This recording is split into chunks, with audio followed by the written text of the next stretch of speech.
where treason has its dwelling place, to a Steve who all day sets sail in stir, for no man better smears another's pig with filth, nor better flogs, nor better knives his servants when they are eating the child of which he made a sheaf. I will throw back at him singing so long, as far as Compostela, barefoot and weeping they would go, for in this route of his he has done too much harm, you know.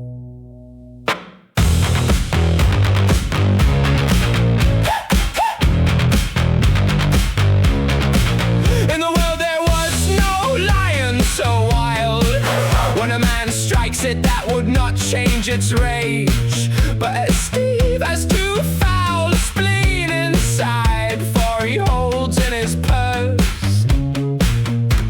a hatchet or a splinter of wood. Badly he governs those who stand around him the blade, through the throat's own passage he thrusts it sharp and grim. In jest he takes an arm or armpit's lodging, all laughing and chatting, whistling.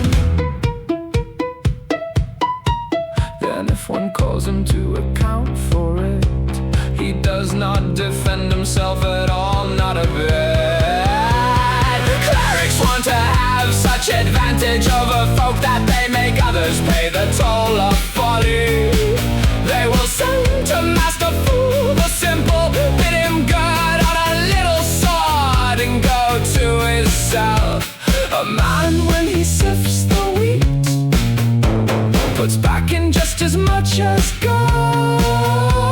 That brotherhood of men, for if only the clerics command it,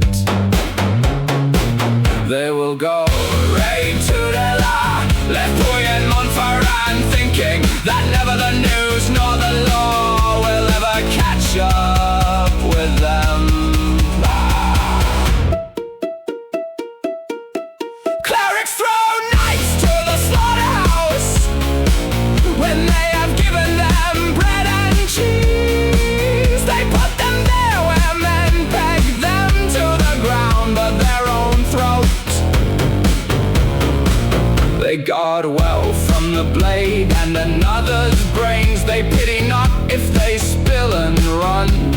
So much they know of the troll's trade, that with another's hand without a glove, they will take the cat that claws and bristles, so long as they take no harm. For when they are at the ball, each one is worth a Roland.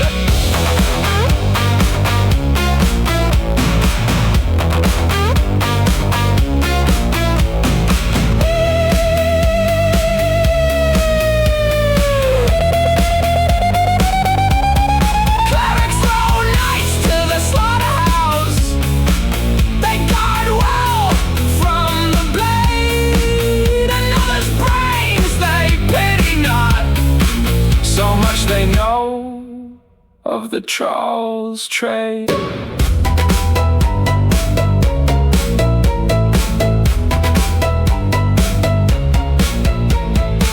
If you made over to me the rent and the tollage of Polignac, I have no heart or mind to steal a buckle's worth from it.